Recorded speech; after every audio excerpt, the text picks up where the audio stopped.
बच्चों, class 11th English core परीक्षा उपयोगी महत्वपूर्ण प्रश्न जो आपके वीकली टेस्ट के लिए महत्वपूर्ण है, इस वीडियो के माध्यम से बताऊंगा। चैनल पर पहली बार है तो सब्सक्राइब जरूर कर ले। तो चलिए हम लोग नया सीखते हैं। तो सबसे पहले आपका है कि गद्यांश को ध्यानपूर्वक पढ़ें और उपयुक्त विकल्प का चयन करके निम्नलिखित प्रश्नों के उत्तर देना है। तो गद्यांश में आपका लिखा हुआ है कि एक दिन बूढ़ा बादशाह शाहजहां बीमार हो गया। उनके बेटे औरंगजेब, जो हमेशा सम्राट बनना चाहते थे, ने अपने पिता को जेल में डाल दिया। शाहजहां की सबसे बड़ी संतान जहांआरा बेगम ने अपने पिता को नहीं छोड़ा और उसके साथ जेल गई। उसने कहा, मैं अपने पिता की पीड़ा साझा करूंगी, बुढ़ापे में उसे मेरी जरूरत है और मैं उसे कभी नहीं छोड़ूंगी। शाहजहां 7 साल तक जेल में रहा और फिर उसकी मृत्यु हो गई। इस अवधि के दौरान राजकुमारी जहांआरा उसके साथ रही और उसकी देखभाल की। अपने पिता की मृत्यु के बाद वह अपने महल लौट आई। वह वहीं रहती है और शेष जीवन जरूरतमंदों और गरीबों की सेवा में बिता दिया। अपने मृत्यु से पहले उसने अपना सारा पैसा गरीबों और जरूरतमंदों को दे दिया। वह फारसी और अरबी में उच्च शिक्षित और अच्छी तरह से वाकिफ थी। साथ ही एक लेखक, चित्रकार और कवि भी थी। तो बच्चों, ये सब तो आप देख लिए, ये पैसेज दिया हुआ है। अब इसका क्वेश्चन है आपका कि औरंगजेब हमेशा क्या चाहता था। तो आप लोगों ने देख लिया है कि औरंगजेब जो है वो हमेशा है सो राजा बनना चाहता था। तो इसलिए इसका आंसर हो जाएगा सी, सम्राट बनने के लिए, टू बिकम द एम्पायर। दूसरा क्वेश्चन है, शाहजहां की सबसे बड़ी संतान कौन थी। तो शाहजहां की सबसे बड़ी जो संतान थी वो थी जहांआरा। तो आपका बी ऑप्शन करेक्ट हो जाएगा।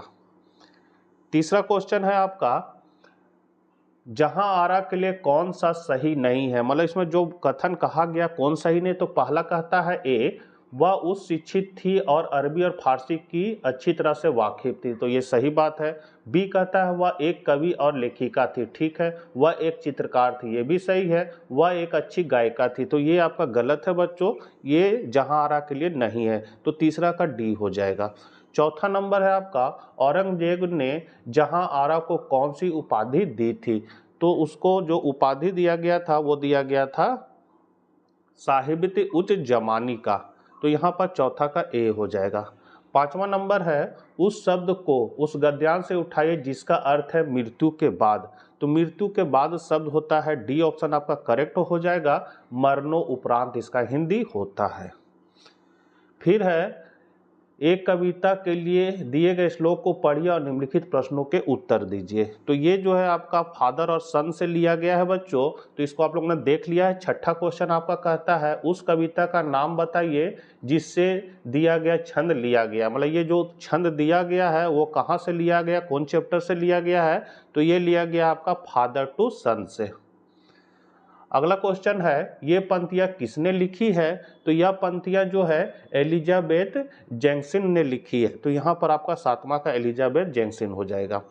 आठवां नंबर कह रहा है कि अजनबियों की तरह कौन बोलता है। तो अजनबियों की तरह पिता और पुत्र बात करते हैं। तो यहाँ पर आठवां का हो जाएगा पिता और पुत्र। नौवां, यहाँ मैं कौन है। तो यहाँ मैं कौन है, तो यहाँ पर मैं जो है वो पिता है। 10वां नंबर है, दिए गए श्लोक में वह शब्द ज्ञात कीजिए जिसका अर्थ एलियन है। तो वो शब्द है आपका स्ट्रेंजर्स, मतलब अजनबी। 11 नंबर क्वेश्चन है, निम्नलिखित सरल वाक्य को एक जटिल वाक्य में रूपांतरित करें। तो यहाँ पर दिया हुआ है कि he is a man of power. तो इसको हम लोग रूपांतरित करेंगे सिंपल सेंटेंस को कॉम्प्लेक्स सेंटेंस में। तो आपका हो जाएगा, he is a man whose power is immense. B number है, I am not a man of deceive you.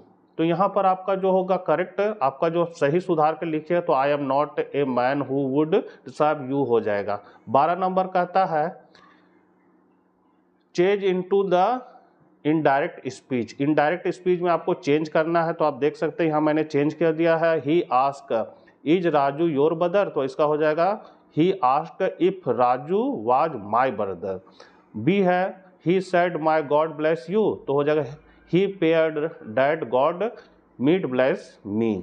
13 number question जो है वो कह रहा है, प्रोडिगल पुत्र के लिए पिता की इच्छा क्या है। तो इसका आंसर है बच्चों,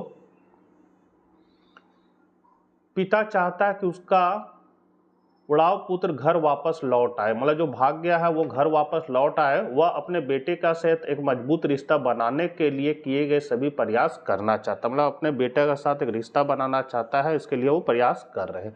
14 नंबर है, वे आपस में कैसे बात करते हैं? तो समझ की कमी के कारण पिता पुत्र एक दूसरे से अजनबी की तरह बात करते हैं। 15 नंबर है, अपनी माँ को एक पत्र लिखिए जिसमें वर्णन किया गया कि आपके स्कूल में स्वतंत्रता दिवस कैसे मनाया। तो यहाँ लिखा हुआ है, डियर मॉम, मेरी माँ, मुझे आशा है कि यह पत्र आपको अच्छी तरह से मिल गया होगा। मैं आपको यह बताने के लिए लिख रहा हूँ कि हमने स्कूल में स्वतंत्रता दिवस कैसे मनाया, बहुत मज़ेदार था।